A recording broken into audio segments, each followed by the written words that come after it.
Welcome, Horace. Thanks for being here, mate. Thank you, Sean. Right, well, obviously the bass guitarist of the Specials and several other bands as well. So where did it all start? You started off wanting to be an artist, didn't you, originally? Oh no, no. I started off. I don't know. I just loved pop music, Yeah. and that was it from like sort of 1964. I used to be in the Searchers fan club. I know. Right. I was that sort of a nerdy kind of guy. I would collect all the charts and sort of and look at them and see what was going up and what was going down and all that sort of stuff. So I was just infatuated with pop music. And then I started buying records, and I loved the album. Some of the album covers in the Mm. '60s were amazing, were really good. So I kind of got into art through music, really. And then it's like, well, what are you going to do? And I just wanted to be associated with music in some sort of form or other. So I ended up going to art college. I had a bass guitar. I couldn't play it, but not that that mattered a great deal, because I was working with other people who couldn't play either. But we were in a group, and that was and being in a group was the best thing when you're like 17. So it sort of started with that. So I went to art college, but it was when I was at art college that I learned to play a bass guitar. I was in like the college band with some people who actually could play, so they kind of brought me up Yeah. to that sort of playing level. And then when I finished college with a degree, a second class honours degree in fine art was worth absolutely fuck all in 1975. My driving license was a better qualification, to be honest. Mm. Um, but but I was in a group, and I could, and we played at weekends and we rehearsed in the evenings and all that sort of stuff. And then, and of course, at art college, I met Jerry Dammers. Mm. And after he had graduated in 1976, he approached me and asked me if I would like to join him in this musical project group thing that he was putting together. And the rest, yeah. Yeah, rest is history, as to say. But it was quite a diverse bunch of musicians, wasn't it, really? Because you all had sort of different musical backgrounds. You had Rod, who was more of a sort of a Teddy Boy type Yeah. rocker. You had the Soul Boys in there as well. It's surprising it worked as a band. Yes, it was. Yeah, it wasn't, didn't it? Wasn't it odd? Wasn't it peculiar? But yeah, because you look at it on paper and you go, what but there's like the timing was right. Yeah, I get talked about every now and again. People will go on about, oh, how can I learn to be a better bass player? How can I learn to this? What can we do? And there's this one thing that they can't teach you at music college, and that's luck. yeah, You just got to be in the right place at the right time, and I was, and we were, and that played a large part in the how the Specials became as popular as they did. I mean, punk was sort of dying on its arse. The Sex yeah, Pistols had split. The Clash were spending time in America. You had like the UK subs, and the Anti Nowhere League, and sort of those sort of Neanderthal punk bands like that, that were nowhere near as interesting, as far as I was concerned, as the Sex Pistols or the Clash. But there was this interest in reggae, yeah. and like the Clash did like Police and Thieves, and the Members. Do you remember the Members? I do. They Yeah, they they had like a sort of a reggae sort of vibe about what they were doing. So it was it was sort of bubbling under, and everybody had the live Bob Marley album, and yeah. so I suppose they were just people. We were just in the right place. And then there was this mod revival, with the chords and Secret Affair and all that stuff. So we kind of the image was kind of the mod image was presented, through that. So there was sort of so it was just a factor of things. Yeah, but you're right. We were seven extremely different people. Either I used to, whether I was just totally ignorant, but the difference between Neville and Linval was amazing, really. Neville was a kind of a if you like, a working class Jamaican, whereas Limbaugh was like a middle class Jamaican. So there was, even though they were, the two black guys, they weren't the same. You know what I mean? They were different. I never figured this out for a long, long time. But with the white guys, Terry and Roddy were the children of the working class car workers in Coventry, and quite well off, to be honest. Roddy's father worked at the Jag, which was like pretty much king of the, you were king of the heap if you got a job at the Jag. I don't know about Terry's father, but Brad, Jerry, and I all had degrees in fine art. We were all art students. I mean, we didn't, I don't think anybody made a big fuss about it, because, we were supposed to, have all these working class origins and all this kind of stuff, to which Brad had, I must admit, but I didn't start, but he was at art college in Hull with Reckless Eric. Do you remember Reckless Eric? I do, yeah. He was at art college in Hull with him. But yeah, so there was and there was like the big class difference as well. I suppose I was middle class. Jerry's father was in the church. Jerry was born in India. His father was I don't know if he was like a missionary or something, but he worked out there. Whereas Roddy and Terry were both working, and Brad, I suppose, were sort of a working class. And Neville and Linval both were both born in Jamaica and came over on the boat, in the early 60s. So yeah, it was one hell of a melting pot. How did the music writing work in the band with it being so diverse? Jerry wrote the songs. It was Jerry's band. Jerry said, okay, this is what we're going to sound like. This is what we're going to write. Some of the songs, if you look on the first album, are credited to Jay Dammers / The Specials. So it's like he would come on with an idea and we'd jam it out, and it would end up as It's Up to You or Nightclub or something, But it was the band was very much his vision. He encouraged other people to write. I think Roddy is the second most prolific writer in the Specials. But he'd written a load of these power pop songs that he played in the Wild Boys before he joined the Specials. So he had those in his back pocket. Oh, okay. I like the way that Jerry was going around Coventry and like that sort of area, just sort of cherry picking people from other bands. Yeah.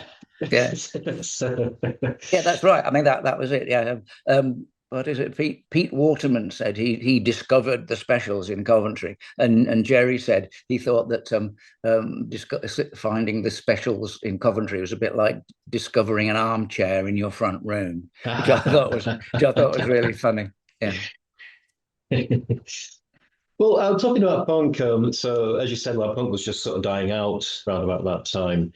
And I mean, I was a bit too young for it, really. I was just getting into ska right just at the right time because I was about 12 and I was just sort of finding music. And so I was about 12 when I started to listen to all this stuff. And I just moved to secondary school and everybody was into like Madness and, groups like that, the Specials, Two Tone. And that's why I got into it. But I think what had happened before, because I was too young for punk, but I think, people have got sick of all the misery and all the aggression and stuff like that. And it was more of a part, it was a happier sound, it was more of a dancey sound, wasn't it? Well, our songs were pretty miserable, but you could dance to them. Yes. Yes. Yeah. So yeah. Exactly. The two-tone concerts were joyous events, amazing. I think Jerry has said this. He says, I've never seen anything like it in my life. Those dance halls, everybody, even the bar staff were dancing, what I mean? And there was sweat pouring off the walls and everybody was just having such a great time. And because those rhythms are infectious, it's fantastic. Yeah, it was a wonderful time, but it made you think. We always play doesn't make it all right, because that was the thing that I really liked about the Specials, that we never wagged our finger at anybody and said, you must do this. We just put a situation there and we gave the audience the space and the intelligence to make up their own mind. Yeah. which I thought was really, really good. I think there's nothing worse than being, berated by bands. It's like, Yeah. yeah, okay, I'm sorry, I've come here to dance. I've come here to be revitalized by music, and all you're doing is telling me how racist and fascist and blah that I am, and I'm not. So why are you going on? Do you see what I mean? Yeah. Is that and because the Yeah. specials never did that, we still sang doesn't make it all right, but we didn't need to preach rock against racism because, as far as I was concerned, we were the working definition of rock against racism. Look, there's the black guys, there's the white guys. They're making this great music together. It sounds like punk rock, but it's got ska, it's got reggae in it as well. Here, look, it works. Do you know what I mean? Yeah. Yeah. Well, another thing I like about that sort of era was you could have, a lot of bands, especially ska bands, had like a mixture of black and white people in them, and it wasn't sort of mentioned, it was just sort of taken for granted that that's how things were. Yeah. And nowadays, if you see that, it's almost like an HR class, isn't it? They call things like diversity. Yeah. Yeah, and the bass player is usually female as well, isn't it? Yeah, Yeah, yeah. yeah, yeah. Yeah, So whatever. Yeah. I don't know. Sean, I can't honestly say I listen to an enormous amount of contemporary music, but I no, see I see the odd clips on Facebook and whatever. No, music's okay. That people are getting on with it. It's like judging the past by the present. I mean, what we did 45 years ago, is three generations away from yeah. children who are playing music at the moment. But that's fair enough. That's okay. Because it was a tail end of the punk movement. Originally, because it was a bit confusing to the skinheads, wasn't it? You were attracting a lot of skinheads to your concerts, and it got a bit nasty at times. Yes, mid 70s, there was a big rise with the National Front, and there was unemployment as well. Hmm. Um, a lot of unemployment, and it's like you look around for someone to blame, and it's obviously the foreigners, because they've taken our job, all this kind of stuff. So that was the easy fix. The facts that it might have been, the world economic system had gone tits up since the 1973 Yom Kippur War, when the OPEC decided to get their revenge by increasing the oil prices. Was kind of a little bit too advanced, I think, for some simple, sloganeering. So yeah, there was all that there was that rise in sort of skinheads, but there were skinheads and skinheads, Yeah, like there were punks and punks, you know. yeah. Well, we in 1978 we spent 3 weeks on the road with the Clash, which was fantastic in itself. But one of the gigs we did was at the Crawley Leisure Centre, and there was a load of skinheads all turned up, and the atmosphere was really, really. You could like cut it with a knife. It was horrible. And we were sort of, as we were usually, we sort of sat side stage and watched the Clash. And it's like, if we're going to be successful, and we're playing reggae tinged music, this is going to be our audience, whether we like it or not. So Yeah. I think that was always that skinhead audience was always in the back of our mind. I think that's why we could have. There was this thing about, well, perhaps we'll call ourselves Rude Boys. Hmm. So we're not allying ourselves with Skinner like Sham 69 or whatever, because that bless them, they tried their best, but it backfired, didn't it? I mean, it did not end well. Sham 69. So yeah, we were aware of all that stuff. And there's also this big myth that there were a sea of Sieg Heiling skinheads at specials gigs. There weren't. There Yeah. were a couple of occasions, fingers of one hand, I reckon, when there were like sort of Nazi salutes and all that kind of stuff. But most of the trouble at specials gigs was a combination of football supporters and far too much beer. Yeah. And exuberance of youth, really. Yeah. How did the tour with the Clash come about? Um, We started doing gigs in Birmingham, and we hooked up with the guy who was the local MCP Midland Concert Promotions rep, and he liked us, and he got us a residency in this pub in Birmingham. But then the Clash were due to play at Barbarella's, and he got us the support spot. Although the Clash never turned up, but then 2 weeks later they did turn up, and we got the support spot. But when they didn't turn up, we played anyway, and actually did quite well. Hmm. Here's a band you've never heard of from Coventry, which if you're from Birmingham, you don't really consider Coventry very much, called the Specials, who you've never heard of. And actually, we were called the Automatics then. And but so yeah, we played with the Clash, and then they were doing this tour, and the support band was Suicide, but they weren't doing the first 3 gigs. So the original plan was that we just do the first 3 gigs. Which we did, and then Suicide arrived. But by that time, we'd kind of got our feet under the table a bit, and it became a 3-band bill. And there you go. I always thought it was weird to get Suicide on board because they weren't the same sort of band at all, whether they were sort of more of an experimental electronic band. So, I always thought that it was Bernie Rhodes' idea to have them on so that they would get the crowd so enraged that they'd be absolutely mental by the time the Clash came on. It wasn't the case. Mick Jones liked them.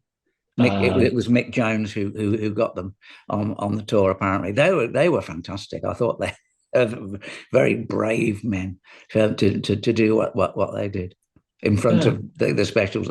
Poor old Alan Vega got spat on hideously every night. Poor kid. Poor man.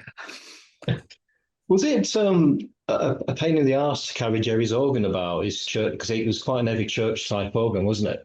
This was when we were in Birmingham. Yeah. But we were young, and we could do it. You know what I mean? Yeah. So yeah, it wasn't a big deal. It was just something that you did to do the gig. Yeah, it's upstairs. Okay, we've got to carry that up there. All right then. Well, there were 7 of us, so we got a corner each, and there you go. Well, it sounded a bit of just going back to the Clash, sorry.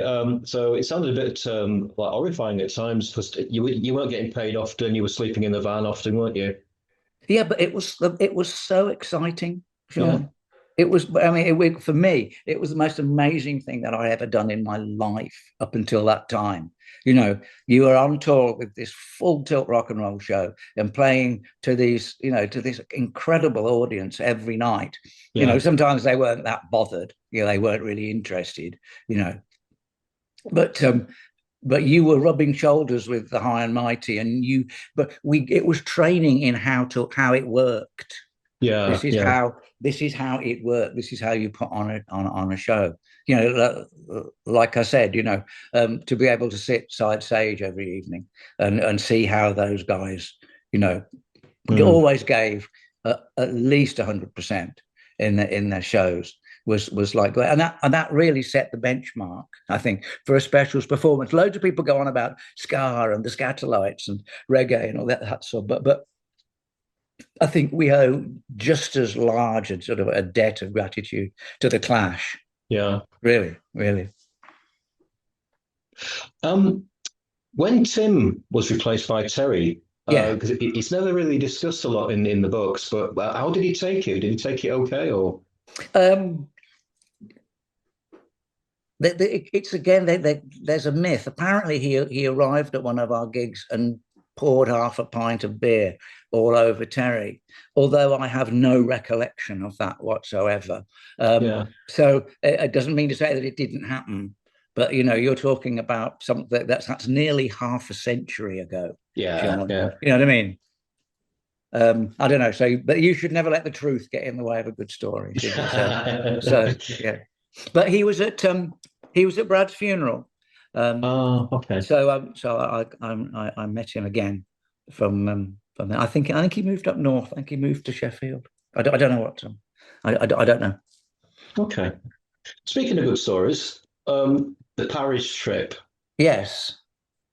Right. Well, if you've got a copy of Scarred for Life, you'll know what went down about that. I think that it was fresh in my mind and I had to tell somebody about it. So, but I'm quite a diarist, as you can, as you know. So I like, sort of committing things to paper. This was that after the Clash tour, we started with Bernie Rhodes sort of kind of managed us, but kind of not. We just kind of took us under his wing, shall we say.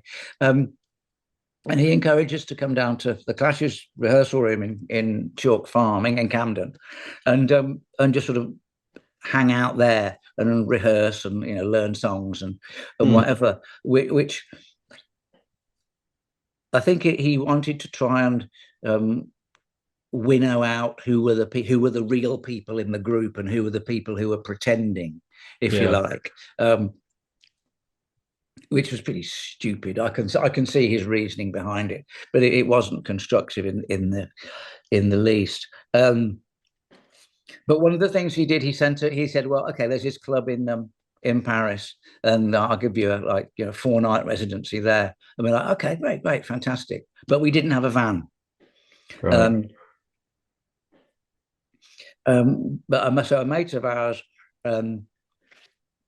drove us to Dover, and then we dumped all the gear on at the ferry.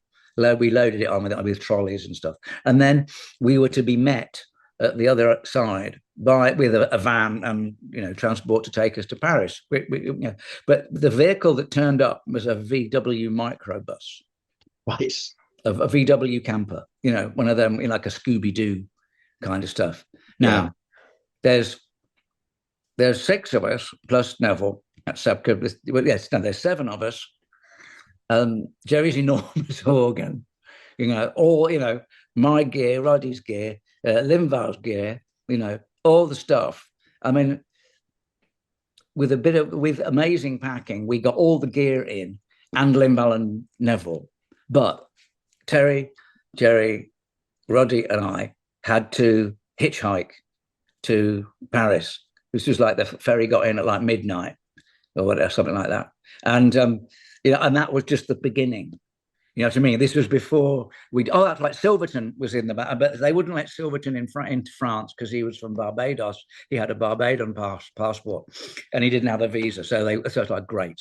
Not only have we got no transport to take us all to Paris, but our drummer's gone home.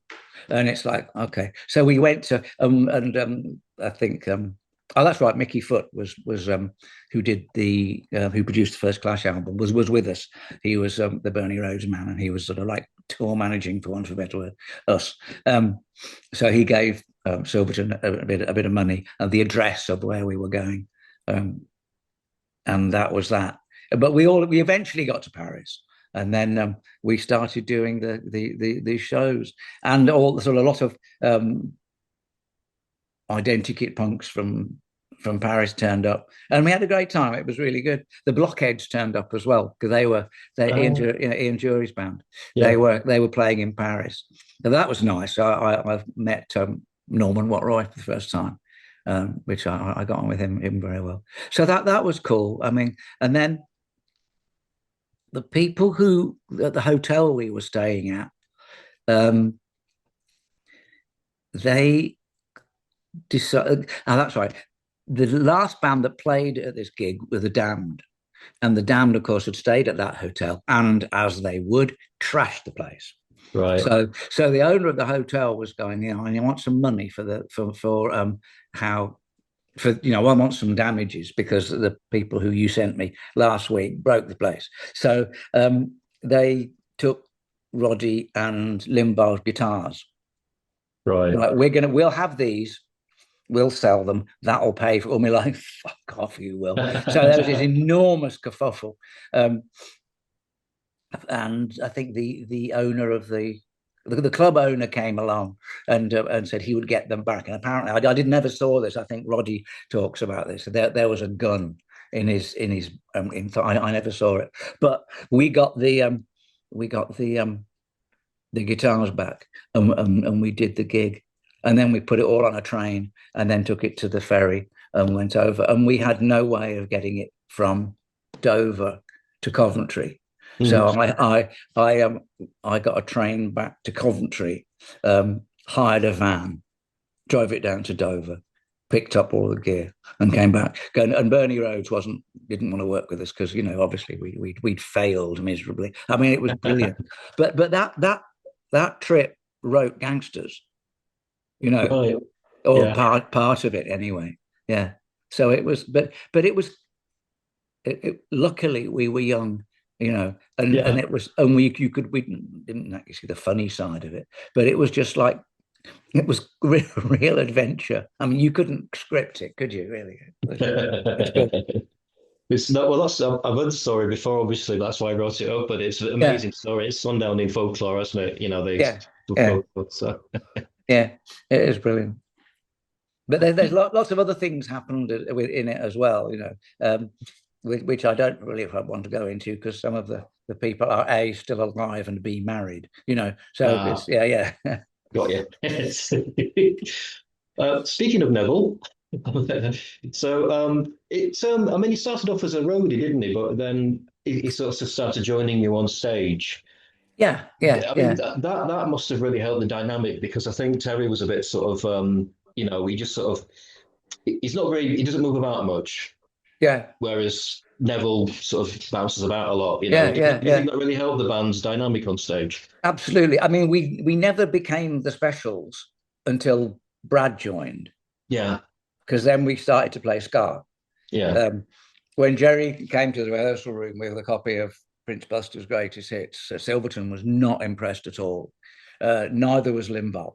He's like, "Mommy, now play old man music." That was the music that parents listened to, for goodness sake. So, yeah. but then, so Silverton quit, bless him, because and he actually turned up to play in Paris as well. That was another important thing. But Limbaugh wasn't a lot of coercion from Jerry to get Limbaugh to play Mm. ska. Luckily, Jerry was successful. But then Brad came along, and Brad wasn't fussed what he played. You know what I mean? He could Yeah. play reggae. He understood how ska worked. He could play rock and roll, or whatever. So that was no big deal. So musically, we became the Specials. The show um, only worked, as far as I was concerned, when Neville arrived, because there Yeah. was this wild man. I mean, there was like the chalk and cheese. There was like as you say, the deadpan sort of Terry, sort of standing in the middle, and then this whirling dervish, going all over the place around him. And it was fantastic. It's like we could cover every base. Musically we had it, and visually it looked fantastic. And we could buy secondhand tonic suits from up Gosford Street. Mm. And that suit that I'm wearing on the cover of the first album cost me £6.50. Right. You know, so yeah, yeah. I think so. It was like I say, there was that look and that sort of being in the right place at the right time and having the right ingredients. Yeah. And I don't know how much of it would you could say was planned, or how much of it was due to absolute luck or serendipity. In terms of your own music, what guitars did you prefer to play back then, and how difficult was it to transition to that sort of ska bass? It wasn't difficult. The bass sounded like a bass. I wasn't that, beggars can't be choosers. Luckily, when my uncle Charlie died, he left me £175 in his will, and a friend of mine had a Fender Precision bass for sale. This was while I was still at college, so Yeah. I had like the professional tool. It's not that I had lots of disposable income to buy lots of guitars and lots of amplifiers and stuff. So that had to do. But there was, and I was brought up, or I started playing, blues and sort of walking bass stuff. So the walking bass in ska wasn't that difficult of a transition. Reggae was, it took a while to get me to learn how reggae worked, Yeah. but then. But then I learned how to play it, and how it sort of fits in with with that music. So yeah, Yeah. it wasn't that much of a big deal. What was it like when it really, really took off? Because all of a sudden it was everywhere, wasn't it? I mean, like I said, I just moved to secondary school and everybody Yeah. was drawing the two-tone guy on their pencil cases and stuff like that, and it was everywhere. And I had no idea. I'm from like a little mining town in Yorkshire, and suddenly it was everywhere. So what was it like for you just to see, everything was black and white checkers?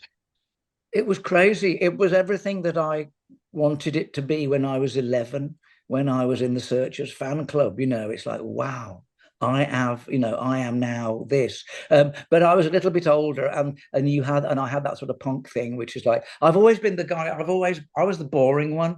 You know what I mean? I didn't get too drunk. I never took that many drugs, but I like to think that I kind of kept my feet on the ground. Hmm. So it's like, this is only temporary. This will blow over in 9 months. This is, but so enjoy it while it's here, or whatever. But it was fantastic. It was incredible to think that I was part of this group that could have such an effect Hmm. on a dance hall of 2,000 people and see them all going, all having the time of their lives. Hmm. Was such a fantastic thing, which is kind of why it made me really annoyed when people got fed up with it or Yeah. started to get like, get a face on about something. It's like, what are you doing? Hmm. Look Yeah. what you're doing. This is amazing. You know, grow up. What But was yeah, it like? Sorry, what was it like when you went on Top of the Pops for the first time? it was Was it? great. It was Yeah, fantastic. It was hilarious yeah. because you think there's millions of people in the studio. There aren't. There's only about 30, 40 people. But they're like four different stages and they're kind of herded around and plonked in front of the stage. It was great. It was just really, really funny. I enjoyed it. I just sort of like soaked up everything about it. It was like, wow, I've done it. And then phoned my parents. Hey, guess where I am? I'm at the BBC. And they were thrilled, and I was thrilled, and it was, yeah, smile on face, big smile for a long time. There's a couple of episodes that were just sort of ska bands, weren't they? That were just dominated by ska bands completely. Yeah, there was one. I think it was during the two-tone tour. I think they had Selector from the week before, and Madness and us were live in the studio. Yeah, it was great. It was like this music has arrived. Chrysalis must have been absolutely, wetting themselves. I mean, here you've got this band came with its own A&R department, and you've got like 3 singles in the top 20 and all this sort of stuff. Yeah, it was cool. What was it like touring the world? Because you went to America, didn't you? Japan. What was it That was like? it. America, Europe, Japan. Yeah, It wasn't until the specials reformed in 2009 that we eventually went to Australia. yeah. And, and then I think in 2010 we went to South America, Mexico. It was again, it was tremendous. It was each year was the greatest thing that like it was like the Clutch tour, only more so. I loved America. I still do.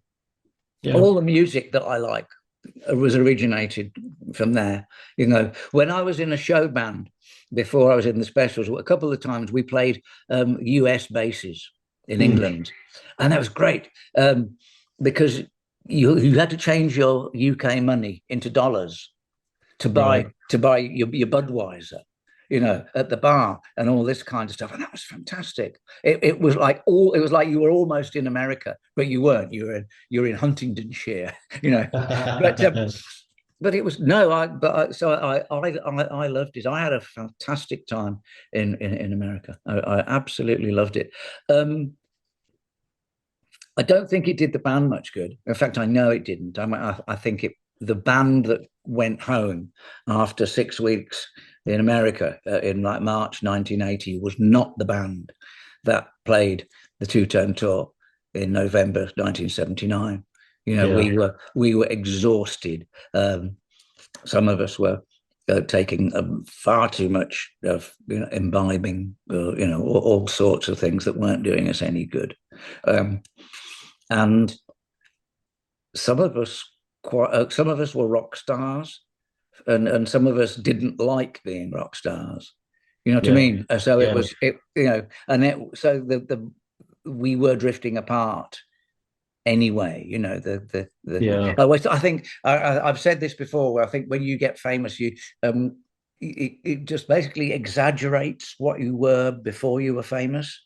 Yeah. So if you were a drunk before you were in the specials, you were even bigger drunk now because you could, get away with it. If you were a bully before you were in the specials, you're an even bigger bully now. But conversely, if you were sort of shy and quite retired and quite self-retiring, you were perhaps a bit more withdrawn. Yeah. You kind of withdrew a bit more, so you can see that everybody sort of was going off in different directions. It was very difficult to have I found it very difficult to have conversations with people who I could very easily have conversations with, 6 months previously. Yeah, Yeah. yeah. I've read your book, obviously. Mm, In fact, I've read it twice. I didn't. I went to buy it, and I've realised I'd already bought it, and I've already read it. yeah, so, that good. Yeah, that I read. memorable. Yeah. No, I started to remember little bits of it, but yeah. One thing, my theory behind it is because I think what talking to Roddy people as well. I think the touring got to everybody. It was just a mixture of being in each other's pockets for so long, the exhaustion, and I think there was disputes over royalties as well. Like they were starting to get royalty payments coming in, but only to some people, and it was sort of it started to form cracks, and it all sort of happened at the same time. It was just sort of that's my theory of why the Right. band sort of Okay. Yeah. I'll agree with you with the exhaustion, yeah. and like the scam being too much. I have no problem with royalties whatsoever. Yeah, As far as I was concerned, it was Jerry who wrote the songs. Jerry who, yeah, so if you get two types of royalties, you get amount of money for pieces of plastic sold, but then you get money if you wrote the song. I see. So if you Yeah, didn't write the song, you didn't make any money. Fair yeah, enough. At yeah, least yeah, at least you got the money for the pieces of plastic sold. If that bloke hadn't have written the song, you wouldn't have got your money for. They wouldn't have made any plastic, so you wouldn't have yeah, got. Do you see yeah, what I mean? So yeah, I never begrudged Jerry anything, because if it wasn't for him doing what he did, I wouldn't have this fantastic life. That didn't apply to other people in the group. Um, so I'll kind of draw a veil over that, if you it's don't fine. mind. No worries. Uh, Um, was it a surprise when people started to go off and do their own side projects? Obviously, we had Fun Boy 3, but there were other people making their own sort of, stuff as well, weren't they? Roddy always came up. He came up to me once and said, "I'm not going to stay in this group. I'm going to leave this group and I'm going to have my own band, and it's going to be called the Tearjerkers." And I said, "Roddy, there's a band in Northern Ireland that's called the Tearjerkers." And he said, "I don't care. I'm still going to call my band the Tearjerkers." Okay, all right. So I think that was always at the back of his mind. But it was kind of what you did. If you were famous, you released a solo album. You know what I mean, and all that kind of stuff. Brad, Socket Tune JB, that's on more specials. The Hmm. instrumental, this Modern Soul thing. I mean that was recorded halfway through. That was recorded towards the end of 1979 because Brad wanted to release a solo single. Yeah, You know what I mean? So it was always, oh, I can be, I can have my own career as well as or as a part. I don't know. Um, I made comedy records. oh, did you? Yeah, I when we were in New York, we hung out with Chris Stein and Debbie Harry, and they played us some early rap records. I thought they Hmm. were fantastic. I thought they were really, really cool. So I came back to England and I thought, wouldn't it be great if because I was really, do you remember with the comedians, that thing Yeah, on television, Bernard Manning and people like that, Frank Carson, people like that, those working men club comedians. And I thought, wouldn't it be great if there was a Northern Working Men's Club rapper? Working with some friends of mine, we invented this guy called Barnsley Bill, and it's he and so but that was my solo project, so making comedy records. So that's what I did. And then when the shit really hit the fan in 1981, around about the time of the recording Ghost Town, I was playing blues with some guys in Leamington, Yeah. which was far more fun than having to put up with, that lot. Yeah. It was, it was really frustrating because we had this amazing band and people hated it. Yeah. And not only that, there seemed to be absolutely nothing I could do about it. Yeah. It was absolutely tragic. So it's like, okay, all right, get on with it. I'm playing the Green Dragon in Stratford, next Saturday. That'll be good. Yeah. It always seemed a bit.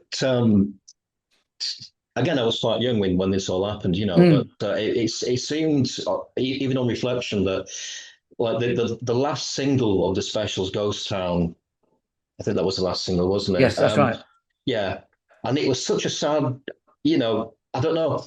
That came out, and then Funboy 3 did the Lunatics Are Taking Over the Asylum, and I don't know if they Yeah, were if yeah. that was about the specials or Another joyful piece of me. Yes, yeah. yes, but it seems that it was a really sad song. It's a really poignant song as well, isn't it? The Ghost Town. So yeah, and I've read your book obviously, and you sounded like almost sort of distraught, because you Oh, were it was just horrible, Sean. It yeah, was awful. Getting the recording of Ghost Town was this absolute triumph of the will from Jerry. I don't, the band had more or less thrown in the towel by the time we went into Woodbine to do Ghost Town. It was just, yeah. I mean, the recording the second album was bad enough, but it didn't get any better. yeah. And then Ghost Town was pretty much the name. And then we went on tour. Oh God, we went to America. No, why? It's absolutely stupid. But yeah, that's yeah, it was not good. I didn't like that was the bit about writing the book I didn't like because I Yeah. had to revisit a lot of sort of toe curling, soul searching stuff. Yeah. Well, after the specials, because I think in that position I would have just sort of not done anything for like about 2 or 3 years, but you carried on, didn't you? You went into general public. I had some time off. Yeah. I quit early 1982. I got Mm. married, which Right. was great. So like new page, to turn, new relationship to work out. And then in '83, I joined Dave Wakeling and Rankin Roger Yeah. in this band called General Public. Yeah. And that did really well. I mean, they had the musical soundtracks to films, didn't they, and stuff like that. It was did a lot Yeah. of If the English beat had have stayed together, their next album, they really would have cracked America because yeah, they were that close. And General Public was formed by Dave and Roger to kind of capitalize on all that work that the English beat had done in America from like 81 right through till 1983. And yeah, we were MTV darlings for a while, 84, 85. mm, It's some really exciting shows in America, especially on the coasts, in California and on the Boston, especially was a great town for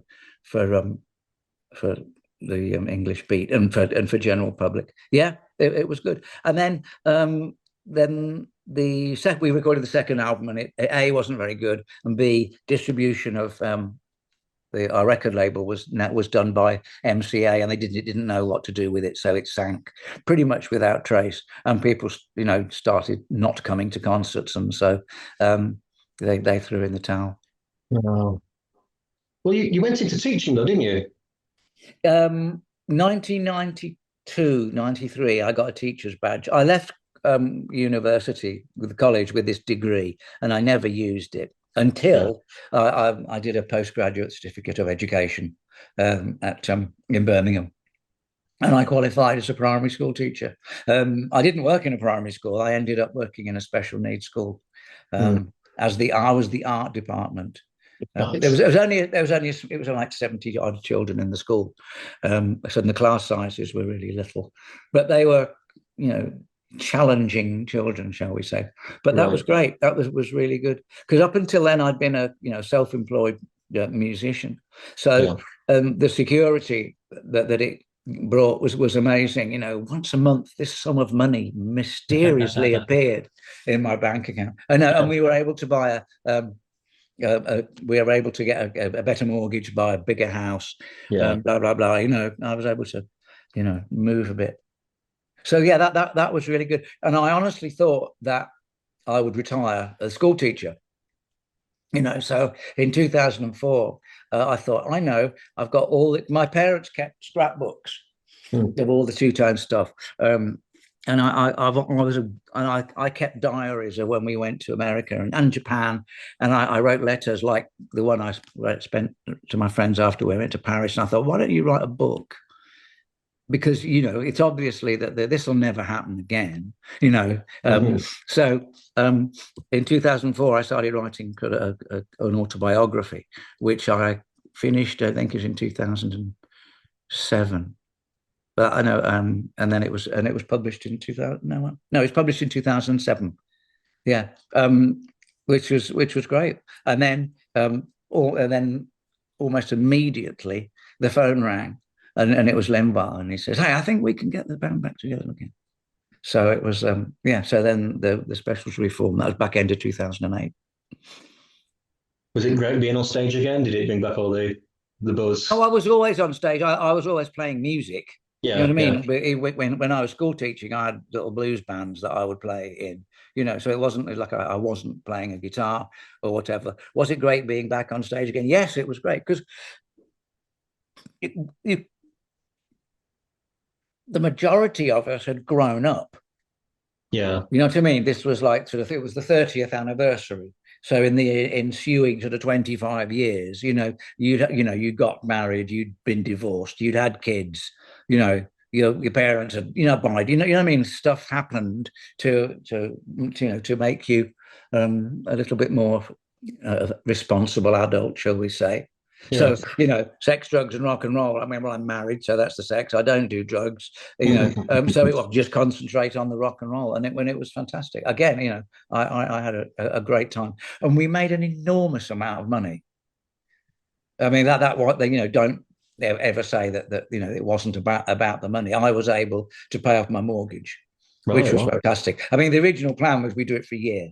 yeah. I'd quit my job, make a truckload of money, pay off my mortgage, and then go back to teaching, and I'd be in a better position, financially. Yeah. Nobody thought that it would carry on as long as it did, but it did. Oh, I got I've got low battery. Hang on, let me go and move this.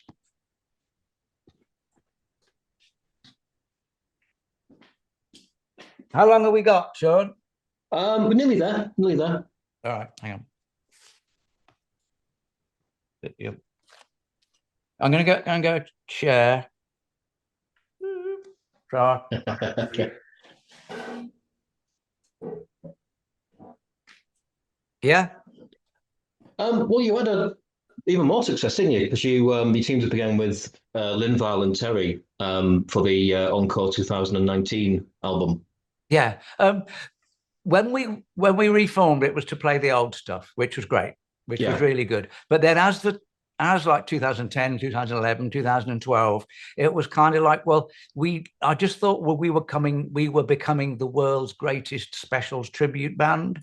Yeah. You know what I mean? We were just playing, and it was like we tried. Well, what other songs can we do? So we one time we learned "I Can't Stand It" from the second album. The fans hated it. Our own fans hated the specials. It was like, what International Jet Set. I love playing that song. Everybody went to the bar. You know what I mean? Right. Because they Yeah. were there to listen to Monkey Man and the Skinhead Symphony and because that's what the specials had become. Yeah. You know what I mean? We found this out early days. There were two types of specials. There's like 200 skinheads on stage, yeah, and the band that did Ghost Town, and Stereotype, and that sort of stuff. So it was kind of odd and all the tribute bands that have come around, they concentrate on 90. You don't see the Specials Limited don't play International Jet Set, do they? No, You know no. what I mean? They'll play Monkey Man and Nightclub, or they'll Yeah. do all first album stuff. So we had that in our mind. But there was this thing about, let's do something, let's do something original. Let's do something of our stuff. Neville wasn't keen on that because he had his own band. Roddy wasn't keen on that because he had his own band. He was just doing this as a cash cow, really. And he hated Terry, probably still does. And but then Neville quit, and then Roddy quit, and then it's like, wow, there's four of us all facing the same way. So we can get this. We can finally, start writing our own stuff and do something that we wanted. And then Brad died, which was like, oh shit, that was horrendous. But it took us sort of like 2 years to get sort of back on our feet again, to finally get around to writing our own stuff, and we did. So 2018, I think we did. Encore, which was like more or less 10 years after we'd reformed, which is a long time, isn't it, really? I never sort of forgot about that. Yeah. But I was thrilled with the success of Encore. It was really good. And it was great to be, we have all these subsidiary musicians. We were lucky enough to have Steve Craddock in the band playing guitar, which was fantastic, a great musician. And our keyboard player, Nikolai, was, again, and like the trombone player, Tim. These guys are like fantastic musicians. It's like you hire Lewis Hamilton and then give them a golf cart to drive. You know what I mean? So to be able to give them the chance to play, a lot more at the top of their game was great. It was fantastic. And I like to think that's that the trombone solo at the end of Vote for Me on Encore is fantastic. Why that never won an award is beyond me. It's just amazing, really. I'm so pleased to be able to have those people play music with me. Yeah. Let's talk about your artwork as well, because you sort of you didn't want to be an artist originally, but you sort of drifted in that direction, haven't you? So you're doing a lot of artwork now. Art was always in the background. I would use being in the Specials to go to some of the world's great art galleries and see some of the world's greatest works of art. New York. I didn't go to Studio 54 and get in at 3 a.m. I went to bed early because I went to the Museum of Modern Art and the Guggenheim and the Whitney the next day. I saw Guernica in Madrid, the LACMA, the Los Angeles County Museum of Art. So it was always a big deal. And then when I became the art department in this special needs school, and I thought a bit more about my own, about doing my own stuff. And then when the Specials reformed, we had a lot of downtime, so I started painting these pictures, and it sort of took off from there. But it's just a different way to be creative. As a musician, I'm a team player. I need to work with the drummer and keyboard player, guitarist, or whatever. I'm part of a team. But the art is like the paintings work or fail by my efforts only. So the art, that's my solo album, shall we say. Brilliant. Yeah. I've seen a lot of your artwork on you. If you buy it from the website, can't you? You can buy prints. Yes. Yeah, HoracePanterArt.com. Yeah. Yeah, and I'll put that in the comments section on the blog as well for you. But that's amazing, mate. It's absolutely fascinating, just like your book. And yeah, I can recommend the book as well. It's called Scarred for Life. So I got mine from Amazon. Get it on Kindle as well. There's a Kindle version. Yeah, absolutely brilliant read. Probably the best one actually about that sort of era that I've read. Well, that's very kind of you. Yeah. And if you want to see me in the flesh, you can see me playing my bass with the Dirt Road Band, which is a blues trio that plays out and about from time to time. Oh, brilliant. Okay, mate. Well, thanks again for the chat. It's been amazing, mate. Thank you. All right, Sean. Nice to talk to you. You take care, mate. Thank you. Best of luck.